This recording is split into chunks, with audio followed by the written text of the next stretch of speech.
Here it goes.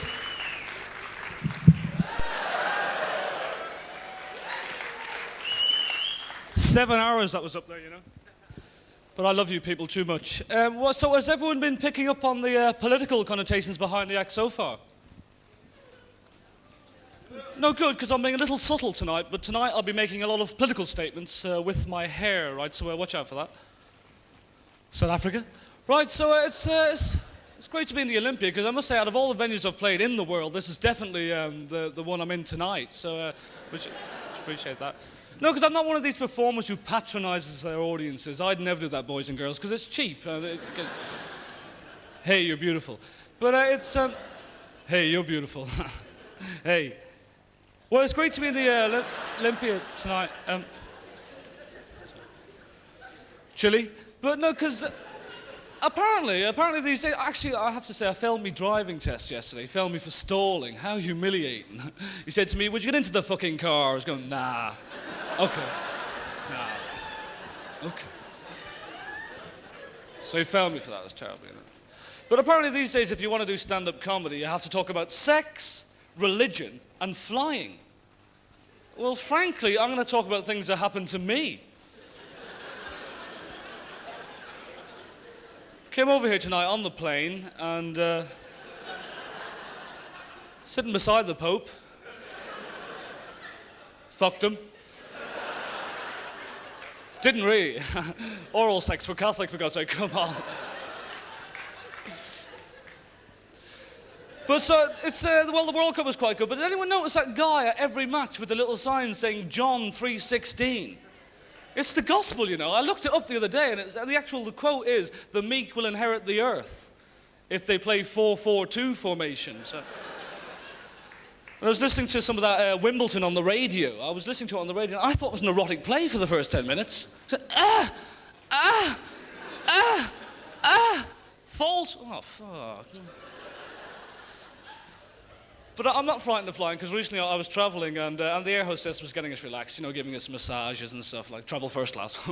and then she says, well, the pilot would like to come out and have a quick word with you now. And the pilot came out and said, I'd like to thank Jimmy Savile for fixing it for me today to fly to...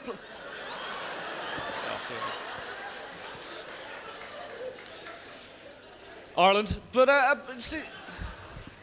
Because I do travel around the world, and recently I was traveling from Montreal to New York, and this isn't very funny, but I just want you to know I've been around the world.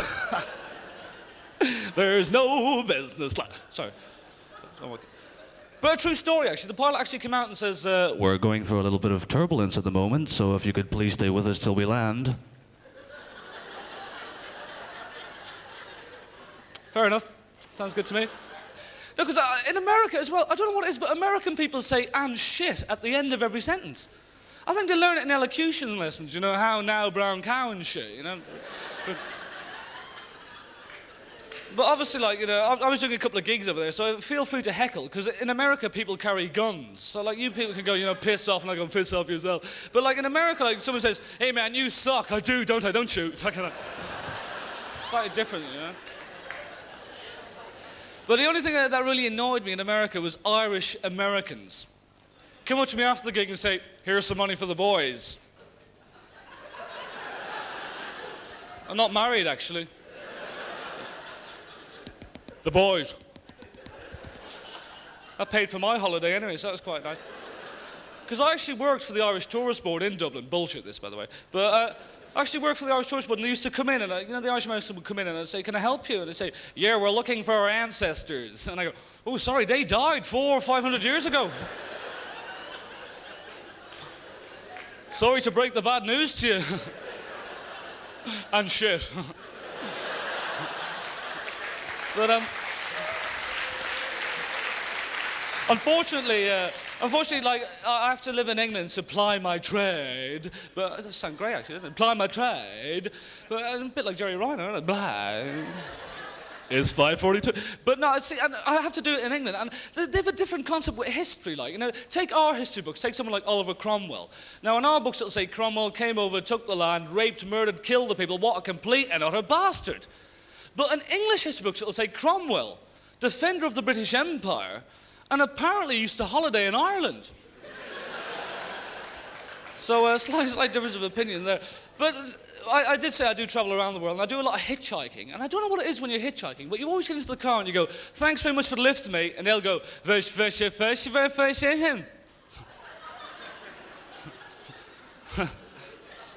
What?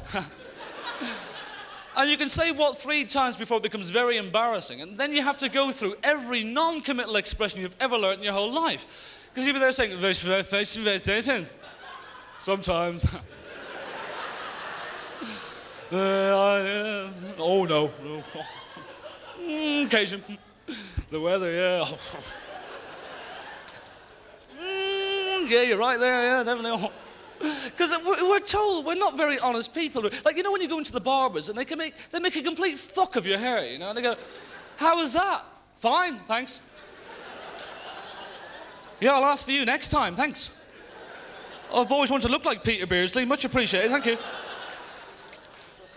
France. But see, because we are not very honest. Like, it's like, you know when you go to school, the first day you go to school, like, you say, why were you late? And you say the bus broke down, the car was late, you know, that kind of stuff. I was on drugs when I said that. But, no, you say, I'd like to see kids be honest, like, you know, why were you late this morning, Sean? Well, I thought, you know, double maths this morning, sir, so I thought, fuck, I'll have a lie in. Have a note to that effect tomorrow, certainly, there you go. But like, and it's like the first day when you go to school, you try to meet people as well. You know, you try to, you know, relax and stuff. And they say, so what's your name? You go, Sean. And where are you from? Fur house. And then they go, so when did you lose your virginity, eh? Hey! I say, I don't think that's any of your business, Father Murphy, okay? No, but, and your mates are just as bad. They kind of come sauntering up to you, kind of going, lost my virginity last night. Like really cocky, had microphones and everything. Pissed me off something rotten, you know? Lost my virginity last night, Sean. When did you lose yours? Well, actually, I haven't yet.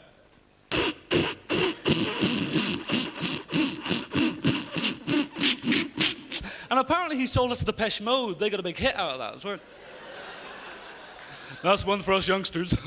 But like, no, they say to you, how come you haven't lost your virginity? And I say, well, actually, I'm saving myself for the woman I love, so there. Really, Sean? Well, it's good to see someone that's a bit of respect for women in this day and age. Good to see someone that's a bit of morals. Take care, Sean, you're okay. Hey, Tony, did you hear Hughes? He's gay.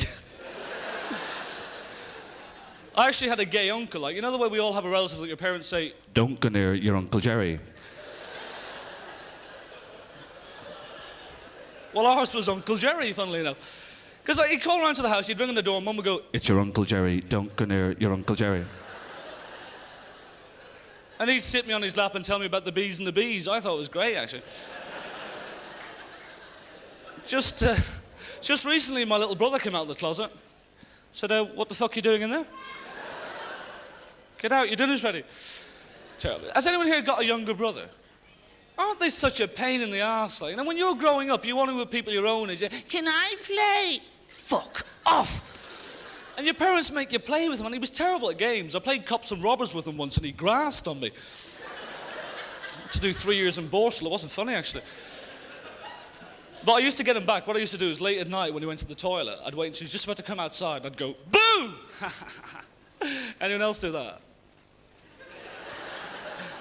You probably didn't know him, did you? But you go, because my mum used to say to me, she used to say, Sean. Well, she wasn't a great talker, you know. But, you know, and I'd go boo, and my brother would go, oh, God, I thought it was a burglar, because that's what burglars do. No, they did. So, right, we have the video. Oh, hang on a second, there's someone in the toilet. This is very funny. Boo, burglars, how you doing? I don't think. But what the fuck do gardeners do when they retire?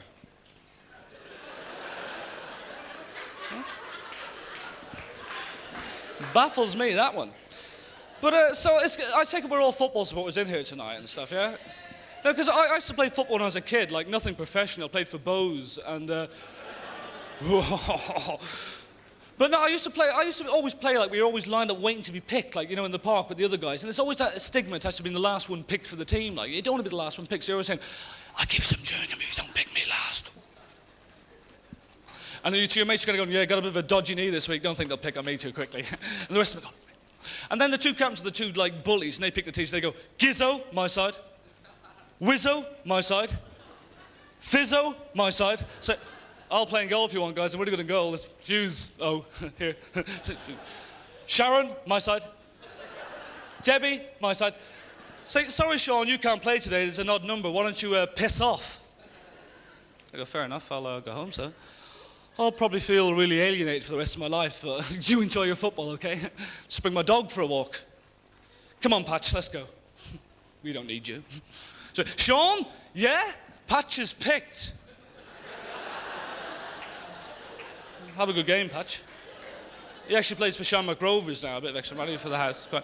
But no, I want to finish off and talk about drink, because I think we do delude ourselves with drink. Like, you know, do you ever go into a public toilet when you're really drunk and you're washing your hands and you look in the mirror and you think, who the fuck is that? Then you push the old man out of the way and go, thank God. And do you ever find by the end of the night you're actually on the floor? Is anyone going to admit to being on the floor at the end of the night? And it's not because you're pissed, it's because you've got so much loose change in your pocket you can't stand up. Fuck it, got about 60 quid in here. And it's the bullshit we talk when we're drunk as well. Like, we're always trying to pretend that we're not drunk, like, you know. Have you been drinking, Sean? No, I love you. Wouldn't say it if I didn't mean it, no. In fact, you're the most important person in the world to me. And if anything was ever to happen to you, I couldn't go on.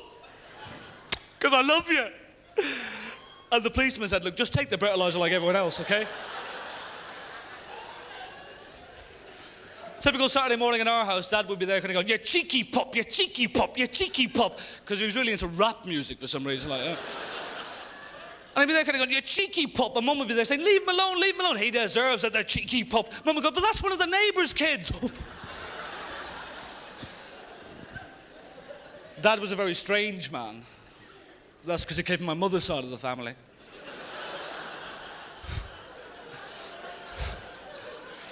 Italy. But I'm going to finish off now and tell you about the most embarrassing thing that ever happened to us. The most embarrassing thing was I was having sex once, and another really embarrassing thing was... I was having sex once, and I was thinking of somebody else while I was doing it, and the name slipped out. And it's really awkward, because you have to answer all those embarrassing questions, like, who's Patch? Just a dog I play football with, that's for sure. Enjoy the rest of the show. I'll see you again sometime. Good night.